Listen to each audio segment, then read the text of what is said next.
Hace un tiempo leí un libro que me gustó muchísimo, el libro se llama Apasionante. ¿Por qué me gustó? Habla de sucesos extraños. Cuando hablo de extraños es que no es fácil encontrarlos, pero a la vez muy emocionantes por lo que ocurre. Y hubo un suceso que me llamó la atención y es en, en un pequeño poblado, eh,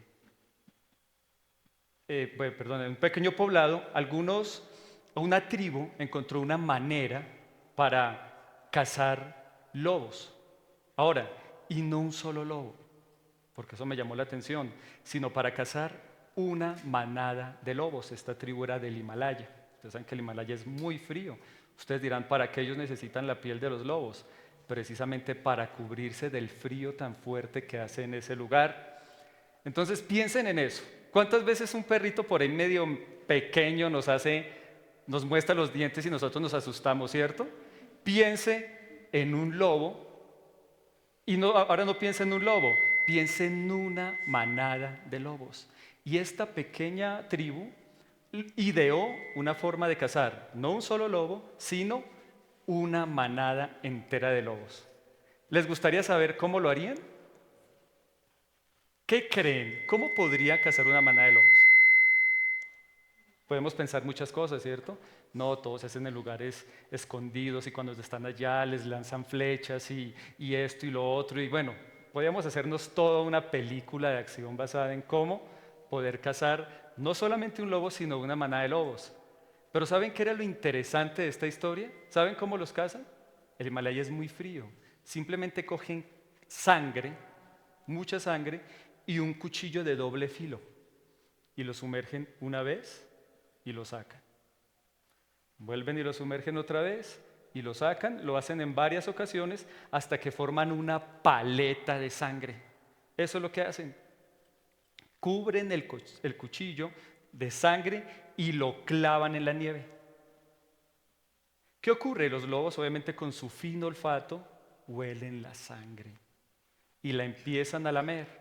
Al comienzo con cautela, obviamente es algo raro, ¿no? Entonces lamen un pedacito y se alejan, lamen otro poquito, se alejan de nuevo, bueno, con cautela, pero mientras más lo hacen, más les gusta. Hasta que llega un punto en que llevados por el placer no se pueden controlar y no paran y comienzan a lamer y a lamer y a lamer cada vez más hasta que la hoja del cuchillo queda libre y ellos comienzan a cortarse la lengua. Pero es tanto el deseo que sin darse cuenta ellos lamen y no se dan cuenta que están lamiendo su propia sangre o la sangre del lobo que está al lado, hasta que uno a uno comienza a caer muerto, desangrado. Fácil en verdad, ¿no? Es increíble que un animal tan inteligente y capaz de vivir en condiciones difíciles, porque ellos viven en el Himalaya, o sea, es una condición difícil, pueda morir de una manera tan fácil. Pero ¿sabe? Esa es la misma forma como el enemigo en muchas ocasiones nos lleva a caer en la tentación y permitir el pecado. Él nos seduce y luego nos atrae para al final hacernos daño. Coloca algo que se ve muy atractivo, ¿cierto? La Biblia dice que el rey Salomón decía que el camino del pecado es como un resbaladero, o sea, como un tobogán. ¿A quién le gustan los toboganes? A todos, ¿cierto? Es rico. ¡Yujú! Pero imagínese que al final del tobogán usted le quita esa hermosa piscina donde va a caer y le deja las piedritas que están al borde de la piscina y usted también va con su chingue apretado. ¿Qué pasa al final? El dolor es horrible. Y ese es el pecado. En ocasiones se ve muy agradable, se ve muy seductor, se ve como algo que nos va a hacer bien, que nos va a hacer sentir agradables, pero no es realidad. El final del pecado es muerte, corrupción y destrucción. Y eso es algo que debemos entender nosotros. Y eso es precisamente lo que ocurría. Les colocaba su carnada, sangre, a ellos les fascina y comienzan a lamer, a lamer, a lamer. Y el ser humano le pasa igual. Así como ellos iban con cautela y lo prueban un poquitico, el ser humano le ocurre igual. Hace poco leía la historia de un hombre, la vi, perdón, bueno, creo que me imagino que todos ustedes lo vieron, de un asesino en Netflix que era una cosa loca. Mataba a hombres siempre, él mataba a homosexuales y luego hacía unas prácticas re extrañas con ellos, los disecaba con la piel de ellos, inclusive cuando lo encontraron, o sea, cuando se dieron cuenta de lo que estaba haciendo, en la casa de él tenía cabezas de personas en la nevera. Horrible eso. Pero cuando comienzan a ver, tenía papá, tenía mamá, qué fue lo que ocurrió, él comenzó a permitir ciertas prácticas desde joven. Un poquito de pornografía, un poquito de lujuria y luego se alejaba. Y comenzaba a cada día fue más, luego pornografía homosexual, gay, luego cada vez llegó más lejos y un día quiso seducir a un muchacho en un gimnasio y comenzó como a darle besos y al man le dio una piedra y se paró y lo empujó. Y el tipo cogió una pesa y le pegó en la cabeza y lo mató. Fue el primer muerto que tuvo y después se le quedó gustando. Lo mató también como hacía esas prácticas que cuando era pequeño le decían, pero a él le gusta mucho coger animales muertos y disecarlos y cortarlos y jugar con ellos. A él le pareció normal hacer eso. Pero lo increíble es, ¿saben cómo murió él? En una cárcel con una pesa. Tremendo, ¿no? Porque todo lo que el hombre sembrar, eso segará. Lo cogieron obviamente por su delito y un día estaba en la cárcel allá haciendo pesas y llegó un tipo y le dijo, usted es un psicópata, usted es un depravado. Pues supuestamente era cristiano, ¿no? Comenzó a citarle versículos bíblicos. Isaías dice, y hoy es el día del juicio, y agarró una pesa y ¡pum! Con una pesa lo mató. Con el mismo con el que él alguna vez hizo su primer crimen. Porque bueno, obviamente la Biblia lo dice, lo que el hombre sembrare, eso también segará. Ahora, de la misma manera, el enemigo coloca la trampa del pecado para seducirnos, atraernos y hacernos daño. Y debemos entender algo, aunque somos hijos de Dios, que eso es una realidad y siempre lo seremos, y quiero que esto les quede claro, no quiere decir que cuando uno comete alguna falla deja de ser hijo, no. Cuando Dios nos recibe en Él, comenzamos a ser hijos siempre. Pero el pecado, escúchenme muy bien, no deja de ser dañino y no deja de hacer daño porque esa es su esencia.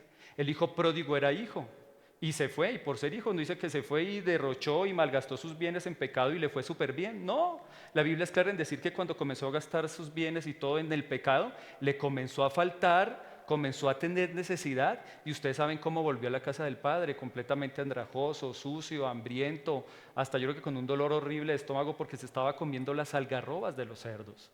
Y entonces entendámoslo hoy, claro que el pecado no nos aleja, claro que no, no nos quita la salvación, no nos aparta del Señor y un Dios Padre que siempre nos ama, pero el pecado sí a nosotros nos hace daño.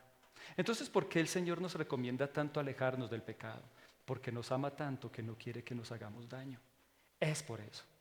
Entonces, aunque somos hijos, no estamos libres de caer en pecado. ¿Por qué? Porque seguimos en un cuerpo de pecados. ¿Y cuáles son los deseos de la carne? La Biblia lo dice, ¿cierto? En Gálatas capítulo 5, el fruto del Espíritu Santo es amor, gozo, paz, paciencia, benignidad, bondad, fe, mansedumbre y templanza.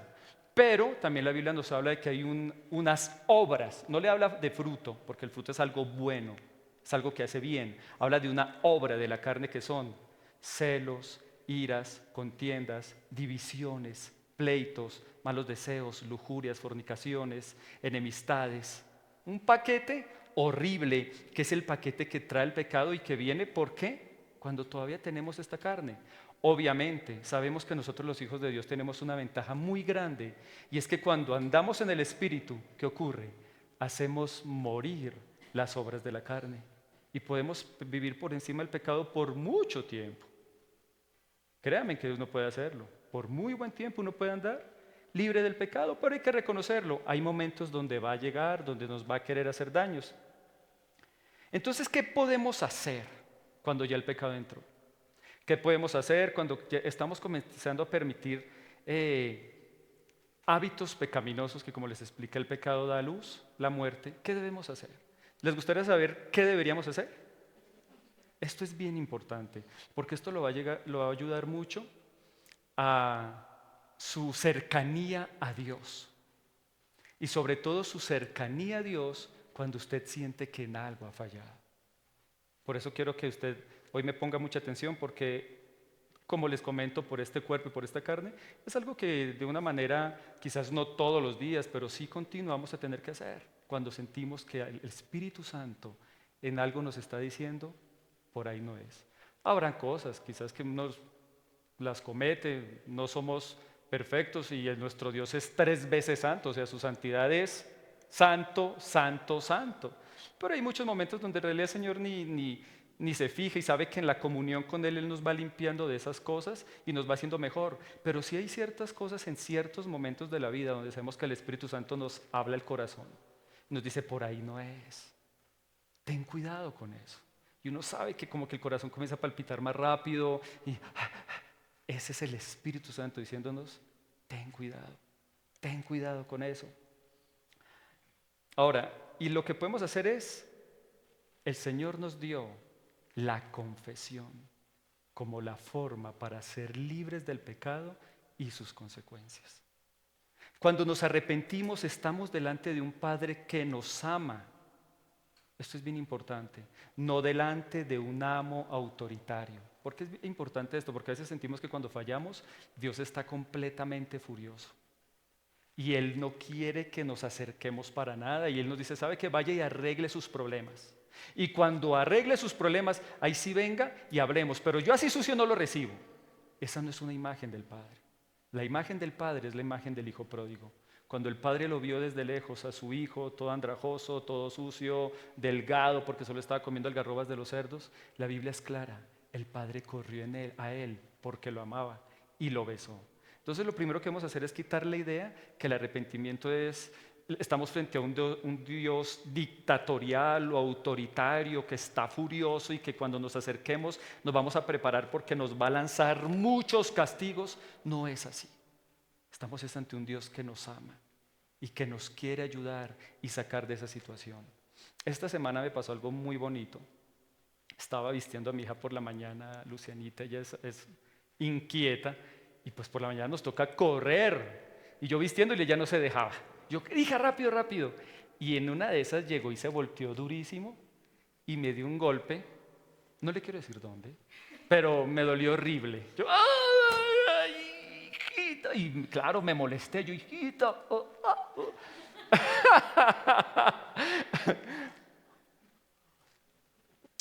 Los hombres me entienden cómo duele. Y yo, ¡ah! Pero me dolió horrible. Pero fue tan lindo porque en realidad me molesté porque era el afán, era corriendo. Y mi hija me dijo, papi, perdóname. Me dijo, de verdad, perdóname. Cuando me dijo eso, uno como padre que ama, se le va todo. Y ven acá, mi amor, ten cuidado, princesa, estamos de afán. Pero el perdón siempre es agradable, siempre es bonito. Y el perdón lo que hace es traer reconciliación y traer un buen ambiente. Ayer escuchaba a Funky. ¿Sí conocen a Funky, el cantante? Me gusta, en realidad a mí me gusta. Y él decía que él por muchos años batalló con algo. Él decía, para mí no era fácil orar, porque cuando oraba sentía que me encontraba con un Dios bravo y que yo que tenía que poner mi casa en orden, toda mi casa en orden, para ir a orar y decirle, entra a mi casa. Y no era fácil, porque ¿quién a veces puede tener toda su casa completamente en orden, verdad? Y cuando intentamos ordenarle a nuestra manera, en realidad lo que vamos a darnos cuenta es que no podemos. Pero un día aprendí, fue una manera bien sencilla de enseñar doctrina, porque eso es una doctrina profunda. Y él dijo, un día aprendí que yo simplemente tengo que abrirle la puerta de mi casa como esté, y Él me ayuda a limpiarla. Y la deja mucho mejor de lo que yo la podría dejar, porque Él logra los cambios. Qué bacano ese ejemplo, ¿cierto? Y eso es lo que ocurre cuando hay un arrepentimiento. Estamos en su presencia, estamos junto a Él. Recuerden del Padre Nuestro. Padre nuestro, santificado sea tu nombre, venga a nosotros tu reino, hágase tu voluntad, así como en la tierra en el cielo, danos hoy nuestro pan de cada día, perdona nuestras ofensas. Entonces, si usted piensa en el Padre Nuestro, es como un papá que nos está diciendo, entra a mi casa, ¿qué necesitas? Hablemos, siéntate a la mesa, toma tu pan, eres hijo. Ahora sí, hablemos del pecado, Porque no hay que obviar lo que él dice, perdona nuestras ofensas, como también nosotros perdonamos a los que nos ofenden. Pero si se da cuenta el orden, y ese es el orden. Él es el Padre, dejémoslo entrar, dejemos que nos provea, dejemos que nos dé todo lo que necesitemos, pero igual también permitamos que su Espíritu Santo nos muestre lo que está mal y poderlo sacar de nuestras vidas. El apóstol Juan, ustedes saben que el apóstol Juan fue conocido como el apóstol del amor, y todas las cartas de él son muy, muy motivadoras porque nos muestran a ese Señor, a ese Padre que nos ama. Ustedes saben que el apóstol Juan dice, yo soy el amado del Señor, y el apóstol Juan hacía algo que todos lo haremos algún día, pero él lo pudo hacer aquí en la tierra y era un súper privilegio. ¿Saben qué hacía el apóstol Juan? Era el que se le recostaba en el pecho al Señor. Qué envidia, ¿sí o no? Qué envidia la buena. Él era el que se recostaba en el pecho del Señor. Por eso lo conocen como el apóstol del amor. Y él habla mucho del amor. Y es el apóstol del amor precisamente el que nos habla de una manera clara. Creo que es la manera más clara que podemos encontrar en el Nuevo Testamento de lo que es confesar el pecado y acercarnos al Señor. Y está en 1 Juan 1, 9 al 10. Quiero volverlo a leer. Si confesamos nuestros pecados, Dios, que es fiel y justo, nos los perdonará y nos limpiará de toda maldad. Si afirmamos que no hemos pecado, lo hacemos pasar por mentiroso y su palabra no habita en nosotros. Vamos a aprender hoy sobre este pasaje de la Biblia y vamos a aprender las palabras en el original. Ustedes saben que en muchas ocasiones les he dicho, gramaticalmente el griego es muy rico y nos permite entender mucho más a fondo cada palabra que nosotros leemos de la Biblia. Dice acá, la palabra confesar en el original es homologeo. Es un compuesto de dos palabras. Está ahí, sí, aquí está, miren, confesar, homologueo. Es un compuesto de dos palabras. Homou, que quiere decir estar de acuerdo. ¿Qué es confesar? Primero, estar de acuerdo. La primera palabra es homou y la segunda palabra es logos, que nosotros la escuchamos mucho, que es un pensamiento, una palabra, algo dicho. Entonces, confesar es estar de acuerdo en un pensamiento. ¿Van conmigo hasta ahí? Pero acá lo dice todavía mejor. Admitir como cierto o conveniente lo que otra persona ha afirmado o propuesto antes. Me gusta antes porque pues, la Biblia está escrita hace mucho y son consejos que están hace mucho tiempo. Pero ¿qué es lo importante? Que nosotros digamos, eso que dice la palabra es cierto. Y quizás eso que dice la palabra, hoy yo le estoy faltando. Eso es confesar. Reconozco, Señor. Tu palabra dice, no sé, que los borrachos no heredarán el reino de los cielos, y yo me estoy como permitiendo otra vez tomar y todo eso, Señor. Lo reconozco. Perdóname. Tu palabra dice, Señor, en Corintios, que en la iglesia no debe haber ni celos, ni envidias, ni contenciones, porque eso demuestra que somos niños espirituales y que nos debemos nutrir todavía porque nos falta madurar. Entonces, Señor, reconozco, en mi vida hay celos, hay iras, hay contiendas, hay divisiones. Yo no quiero eso. Eso quiere decir estar de acuerdo con la palabra, con lo que se dijo antes, verlo como algo conveniente, lo que otra persona ha afirmado, obviamente lo que ha afirmado la palabra de Dios. Me gusta esto, es aceptarlo. Yo lo acepto. Yo fallé en esto. Fue mi error. Perdóname, Señor. Saben, en eso creo que alguien que fue ejemplo en todo, y hasta en eso, por eso tiene un corazón conforme al de Dios, era David. Cuando cometió todo su pecado con Betsabé y fue descubierto su pecado de una manera muy sabia, obviamente como lo hizo Natán el profeta, pero la actitud del Señor de David fue muy chévere. Señor, contra ti, solo contra ti he pecado y he hecho lo malo delante de ti. Él lo reconoció. Él lo reconoció. Bueno, faltaba algo más. Dice admitir, pero dice aceptar y admitir, como lo hizo David. Pero aquí hay algo muy importante. La palabra también quiere decir, valga la redundancia, decirlo. Qué importante es esto. Es hablarlo. Es confesarlo con mis labios. ¿A cuánto les ha pasado que a veces, no sé, tienen un familiar que no le gusta pedir perdón? Entonces llega y lo restriega 3 veces y le habla re feo. ¡Ah! Y luego como si nada, ¿qué más? ¿Cómo estás? Y uno, ¿este qué ole? me trapeó hace un ratito y ahora como si nada, ¿uno qué está esperando? Que diga, perdóname, disculpa, la embarré, cometí un error. ¿Saben? Es que también la palabra confesión es sinónimo de empatía. Y qué importante es la empatía, porque la empatía es ponerme en los zapatos del otro, es decirle, ¿sabes? Sé que con esto te hice sentir mal, sé que esto que hice te dolió como pareja, sé que lo que hice te hizo daño y perdóname. Y cuando hay empatía, sabemos que ahora los dos vemos eso que ocurrió como algo malo.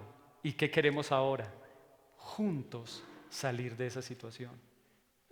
Creo que las parejas me entienden muy bien, ¿cierto? Y qué bonito es practicarlo como pareja. Saber que si en algo fallé, no, pues ya estamos casados para siempre. Entonces ya le toca que me aguante así, estuve grosero, no le digo nada y también me porté mal, no importa. Y a veces creemos que la salvación es igual, como soy salvo por gracia y el Señor me acepta como soy, eso es una gran realidad. Entonces, pues Él me acepta como soy, ¿para qué le pido perdón? ¿Para qué confieso mis pecados igual? Él siempre me va a aceptar. Él llevó mis pecados presentes, pasados y futuros. Entonces, ¿para qué le pido perdón, Señor? Y algunos, como enseñaba una vez, dice, Señor, perdóname el pecado pasado, el presente y este futuro. Y se lanzan a hacer otro. Pero no es la realidad. Claro que el Señor perdona mis pecados presentes, pasados y futuros, y eso es un hecho, y eso teológicamente es una completa realidad. Pero en la confesión hay esa empatía que nos hace saber, estamos de acuerdo, Señor, cometí un error, perdóname. Eso es lo primero y es lo que debemos hacer, confesar. Acérquese al Señor, confiese lo que quizás usted ha hecho mal delante del Señor. Luego dice confesar nuestros pecados. Y para esto quiero que me acompañen a un pasaje que está en Santiago 1, versículo 15, en la versión 1960. No sé si ya esté por ahí, porque quiero que también vean algunas cosas importantes. Dice así, entonces la concupiscencia, después que ha concebido, da a luz el pecado. Y el pecado, siendo consumado, da a luz la muerte. Eso lo dice Santiago, el hermano de Jesús. Y como ocurrió hoy con Ángel y Angélica, hermano. Él no era porque le decía hermano Jesús, no, él era hermano de sangre. Él era el hermano menor, uno de los hermanos menores de Jesús. Y Santiago nos enseñaba esto. Miren lo que dice, entonces la concupiscencia, me llama la atención lo que quiere decir la palabra concupiscencia. La palabra concupiscencia es un deseo por lo prohibido. ¿Está mal desear algo? No. Es más, la misma Biblia dice que el Señor concederá los deseos de nuestro corazón. El problema es cuando son deseos que son ¿qué? Prohibidos, que nos hacen daño, que la palabra que en su palabra vemos que no nos hacen bien, que al Señor no le agradan porque en cierta manera a nosotros nos hacen daño. Malos deseos, fornicaciones, lujurias, tomar, tantas cosas que en la palabra están. La concupiscencia es un deseo, pero un deseo prohibido. Porque los deseos, bueno, le tengo una buena noticia, el Señor concede esos buenos deseos de nuestro corazón. Entonces todos tenemos deseo de tener una pareja y de casarnos y de ser felices y con esa pareja tener 3 hermosas princesas, en mi caso, no sé en su caso cuántas va a querer. Creo que Ángel me dijo que quería tener 12.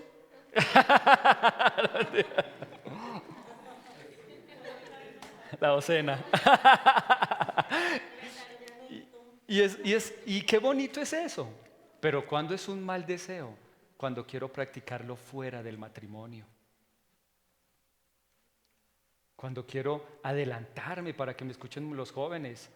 Esperen en el tiempo del Señor, porque en el tiempo de Dios el sexo y la vida sexual es de bendición, pero fuera del tiempo de Dios trae dolores, trae momentos difíciles y nos hace daño. ¿Está mal querer tener una pareja para amarla, para pasar tiempo con ella? Para nada, pero el problema es cuando usted se une en yugo desigual y se mete con una persona que no conoce del Señor, que no ha sido renovada por el Señor, y ustedes saben que la Biblia es clara y en eso el mismo Jesús lo dijo, el que no lo conoce a Él y no es hijo de Él, ¿es hijo de quién? Del diablo. Duro, ¿sí o no? No es que usted va a decirle aquí a los que no han conocido al Señor que usted es un hijo del diablo, pero pues es verdad. Y termina uno de pronto metiéndose con alguien en yugo desigual y esta persona, como no tiene el control del Señor, no tiene el control del Espíritu Santo, no ha nacido de nuevo, pues después esta persona comienza con sus mañas raras, con sus cuentos raros, a querer practicar cosas incorrectas y es donde comenzamos a tener relaciones tormentosas. Querida familia ON, y no solamente se lo habla a los nuevos, sino que a todos los que quizás son solteros en este momento. Es una bendición tener pareja, pero tengamos cuidado con que, y es un buen deseo, pero deséelo, como dice la palabra. La Biblia dice, no te unas en yugo desigual con los incrédulos. Está escrito, porque ¿qué parte tiene Cristo con Belial? La luz con las tinieblas. En esa parte el Señor es completamente claro y eso es un deseo prohibido. Y eso quiere decir la palabra concupiscencia. Entonces la concupiscencia, deseo prohibido, después que ha concebido, ¿qué es la palabra concebir? Me gustó la traducción. La palabra concebir quiere decir adherir, atrapar o capturar. ¿Sí ha visto esas cosas que colocan? Bueno, el mejor ejemplo son las telarañas. Cómo los mosquitos van y quedan ahí, ¿qué? Adheridos. Y no se pueden zafar de ahí.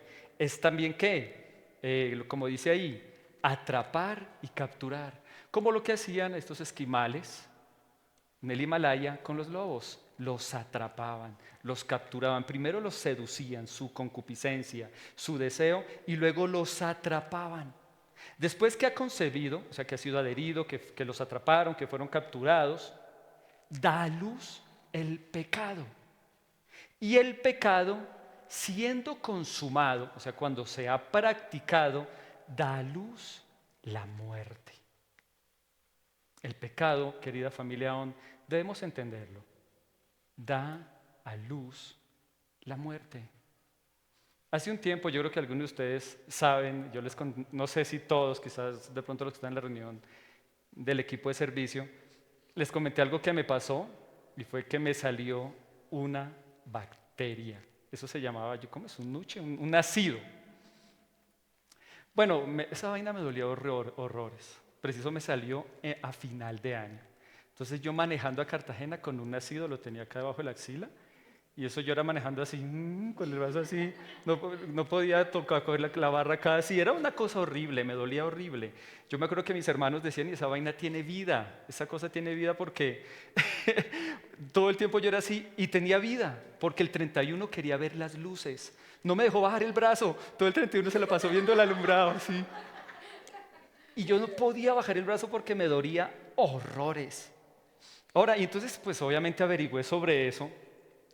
¿Qué es un nacido? Son bacterias que están en el ambiente. Aunque pueden tocar mi cuerpo, pero no afectarlo. A veces están ahí y no lo afectan. Con un buen aseo, esa bacteria puede salir. Si usted se limpia bien la piel, el baño diario, es suficiente. Entonces, ¿qué les estoy enseñando hoy? Por favor, el baño diario. No, mentiras, ¿qué tal? Ustedes no saben, a veces lo difícil que es estar acá y el aire echándose. No, mentiras, ¿qué tal? Mentiras, es por molestar. Con el baño diario es suficiente. Pero cuando estamos en un lugar donde hace mucho calor, miren lo tan interesante, los poros se abren y la bacteria entra, produce una especie de larva que crece y cada vez duele más. Y si no se trata, puede comenzar a salir en varias partes del cuerpo. La única forma es con el antibiótico. Pero una vez es como con el pecado, obstinado. Antibiótico, a mí no me gustan mucho los antibióticos, no soy mucho de doles, de nada de esas cosas, aunque no es tan mal, no digo que sea una virtud mía, pero qué problema conmigo, o sea, yo me alargué el dolor. Fui a la droguería, el Señor me recomendó, hermano, eso es con antibiótico. No, vámonos. Te amo. No mentiras. Ya le estaba cogiendo cariño. No mentiras, yo creo que el Señor me decía, es un antibiótico. Y él me decía, no. Él era que me decía, no. Y me dominaba. No, yo, bueno, está bien. Vámonos, sí, vámonos. Me jalaba, vámonos. Y no quería, no, eches el limón, 20.000 cosas, ¿qué va, hermano? Esa vaina cada vez dolía más. Pero es lo mismo que el pecado. El pecado es igual. Puede dar vueltas en mi mente, pero no entrar. Un hombre de Dios decía, no puedo evitar que las aves revoloteen en mi cabeza, pero sí que hagan nido. Y eso es verdad. Puede dar vueltas en mi mente, pero no entrar. Pero cuando comienzo a permitir un mal deseo en mi mente y no lo elimino, puedo ser atrapado. Es como el calor que abre los poros y permite que la bacteria del pecado entre en la vida y comience a crecer cada vez más y a hacerme sentir un mayor dolor. Y así como después sale en todo el cuerpo, de la misma manera puede llegar a tomar el control de mi vida. Querida familia, aún yo he visto gente que quiere, pero le da ventaja al pecado y comienza a dejarse atraer, a seducir y cada vez lo hace más, lo hace más, lo hace más. Sabe, yo no dudo que sea hijo, pero he tenido que verlos tan atrapados en el pecado y sufriendo tanto las consecuencias del pecado, pero es tanto la ventaja que se han dejado coger del pecado que ya les cuesta salir. Y personas que podrían tener bendiciones, Dios podría hacer tanto con ellos, pero por culpa de un pecado que no han querido soltar, que todavía lo amarran, que lo tienen una y otra vez y no lo quieren sacar completamente, sino que siguen permitiendo que esté ahí, como lo que le ocurría a Sansón, que simplemente lo dejaba por raticos, pero luego volvía la inmoralidad sexual en él,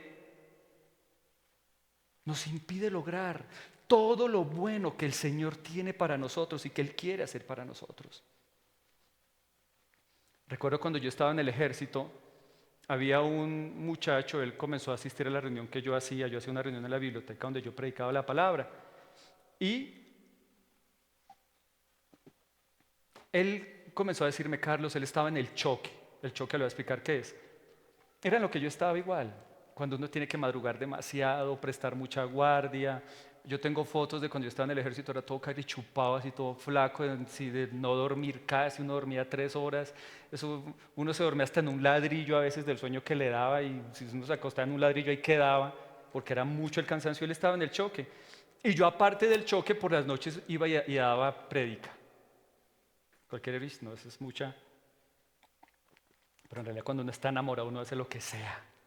Y yo salía de ese choque y prédica en la noche así durmiera menos. Siempre era como a las 8 de la noche más o menos. Y él comenzó a decirme, Carlos, yo quiero pasar el S2. Oremos por eso. ¿Qué es el S2? El S2 era como un grupo de soldados selectos que no hacían nada. Los dejaban ir a dormir en la casa, se dejaban crecer el cabello, todo el tiempo andaban de civiles, supuestamente porque ellos hacían la inteligencia, eso no hacían nada. Pero el punto era que dormían en la casa y solo pasaban por el chequecito. Pues no era mucho sueldo el que anda en el ejército, pero solo pasaban por sus chequecitos.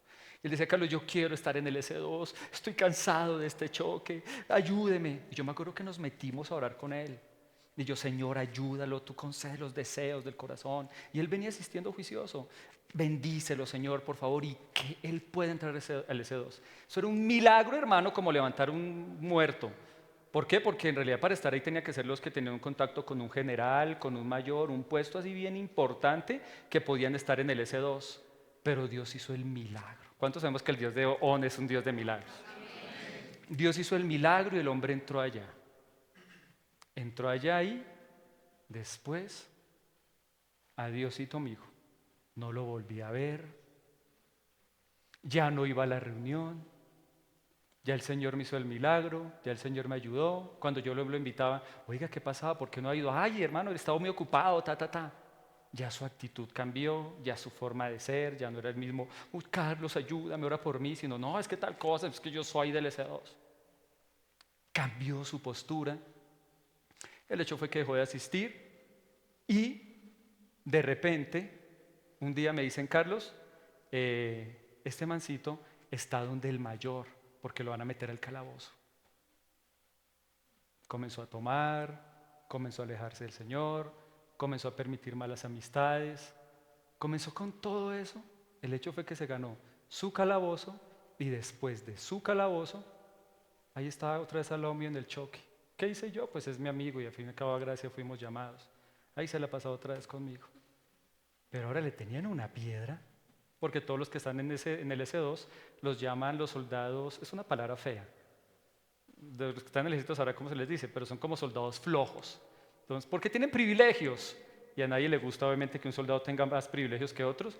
Y claro, al estar otra vez en el choque lo veían re mal. Yo me acuerdo que una vez llegó un man grandotote y dijo, ¿sabe que yo a usted no le pego es porque esa abogada está ahí? Yo dije, no, pues yo no tengo nada que ver.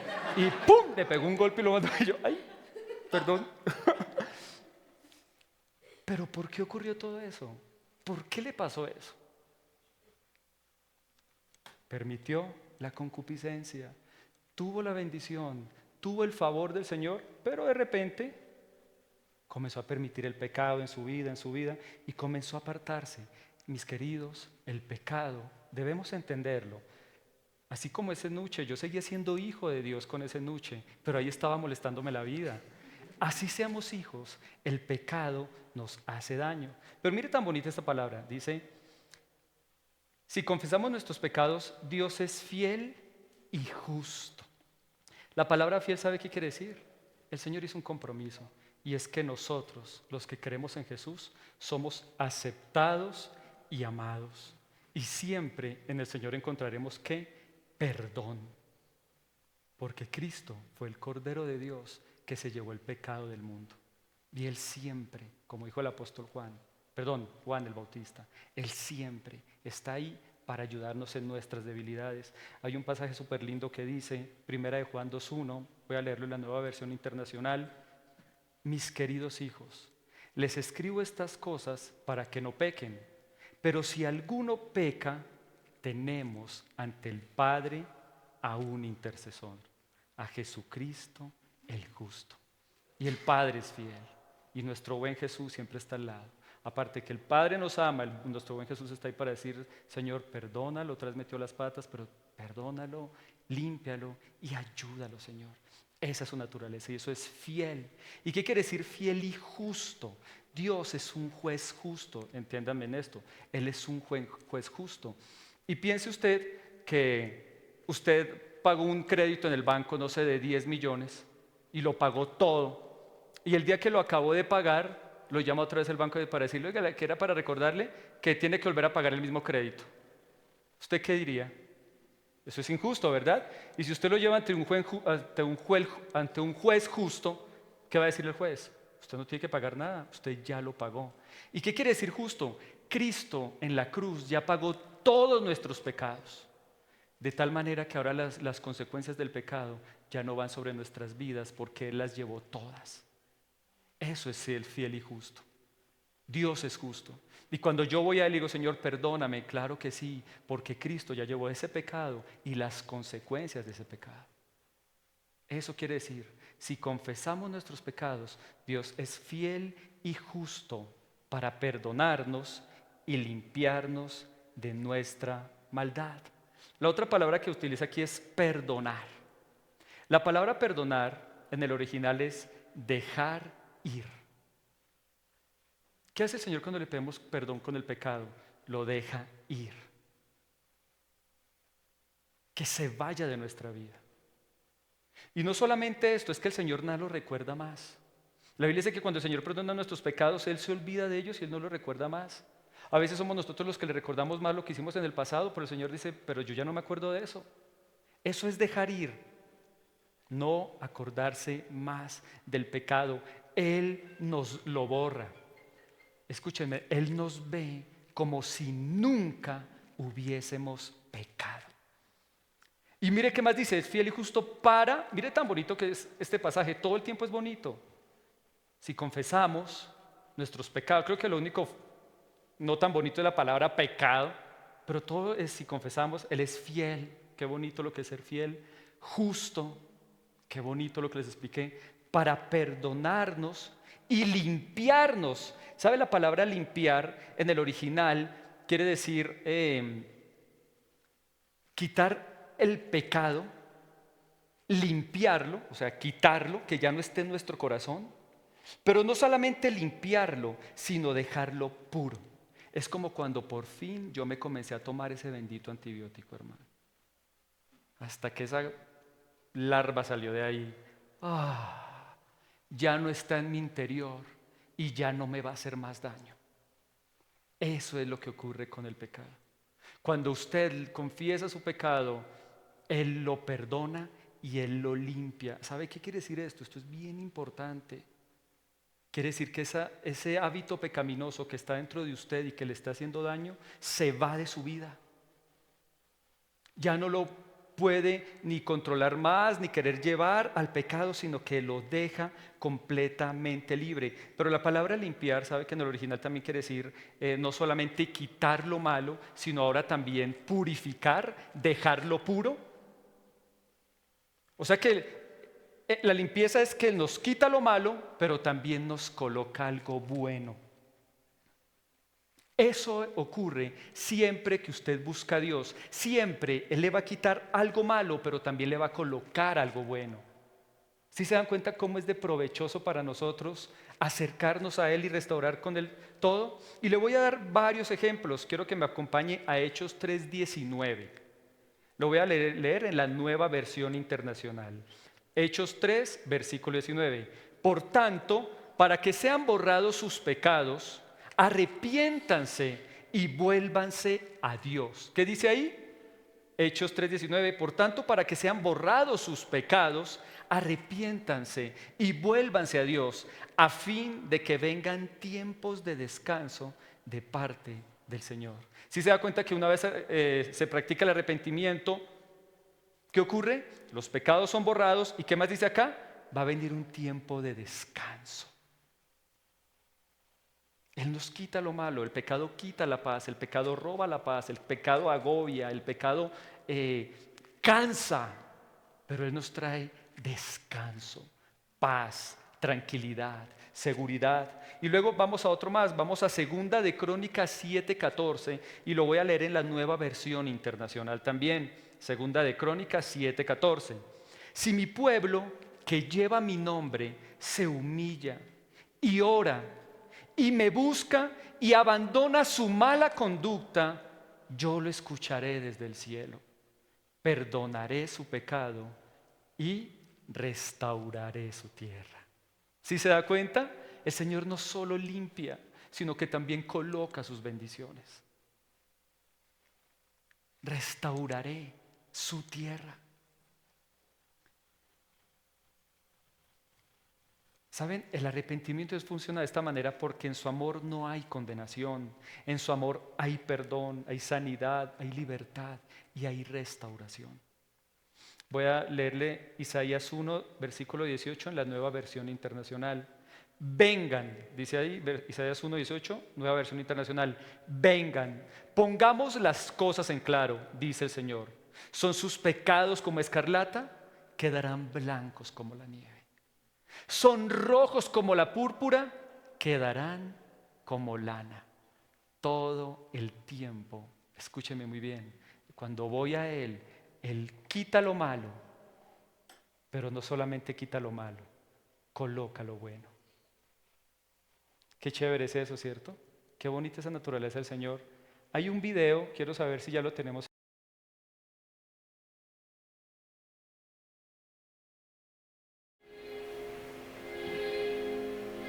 Ahí está entrando con su corderito, la persona, coloca el cordero. Y se cuenta que el sacerdote, que es tipo de Dios, no examina a la persona, examina al cordero, que sea un cordero puro y sin mancha. Y nuestro cordero, Cristo, nunca pecó, es puro y sin mancha. Luego el hombre se hace al frente y coloca las manos sobre él. Eso se llama identificarse, empatía, reconocer la pureza de él y la suciedad del hombre. Y miren, toda la impureza del hombre pasa al cordero. Eso pasó con Jesús. Toda nuestra impureza pasó a Él. Pero no queda ahí. Todo lo bueno, todas las bendiciones de Jesús, toda su pureza pasa a nosotros y nos hace puros y santos. Pero recordemos siempre que esa pureza de nosotros le costó a Cristo morir en la cruz. Luego, de nuevo, la sangre es derramada sobre el altar y esa pureza quiere decir que la buena voluntad y la bendición del Señor vuelve sobre nuestra vida, y el Cordero murió y quedó sacrificado, pero nosotros salimos la paz que el Señor nos otorga. Eso es lo que quiere decir el verdadero arrepentimiento. ¿Se aprendieron? Eso es poner las manos. Hoy quiero que hagamos algo. Hoy es un día de poner las manos sobre el Cordero. Hoy es un día de confesar. Hoy es un día de decir: Señor, sé que he fallado. Perdóname, Señor. Te pido que me perdones. ¿Saben? Dice, este pasaje termina diciendo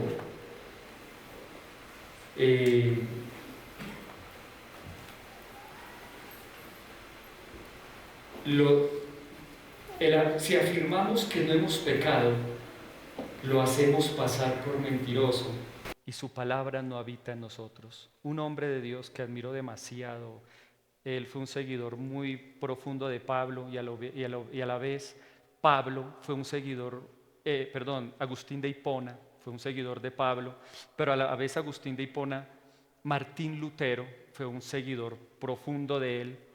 Dijo una frase que me gusta mucho, dice: mi pecado más incurable era el no creerme pecador. Tiene mucha lógica, ¿sí o no? Si yo no lo confieso, ¿cómo se limpia? Si yo no reconozco mi mal, ¿cómo se quita? Mi pecado más incurable era el no creerme pecador. Agustín de Hipona. ¿Sabe? Creo que usted ha entendido cómo es el corazón del Señor. Ayer vi The Chosen, me gusta mucho ver The Chosen, y yo lo veo, lo sigo viendo, y vi una parte que me gustó mucho, y fue la parte donde el Señor Jesús estaba sentado en su ciudad, y de unas palabras que no le gustó para nada al sacerdote, al sumo sacerdote, ni a las personas que estaban ahí. Y Jesús les estaba hablando precisamente sobre la necesidad de reconocer su pecado y su necesidad de Cristo. Les citó la viuda de Sarepta, les citó a Naamán el leproso, diciendo: como en otros lugares sí fueron capaces de reconocer la necesidad que tienen de mí, y ustedes no reconocen la necesidad que tienen de mí. Y me gustó lo que dijo el fariseo, y ustedes saben que The Chosen es hecho por teólogos.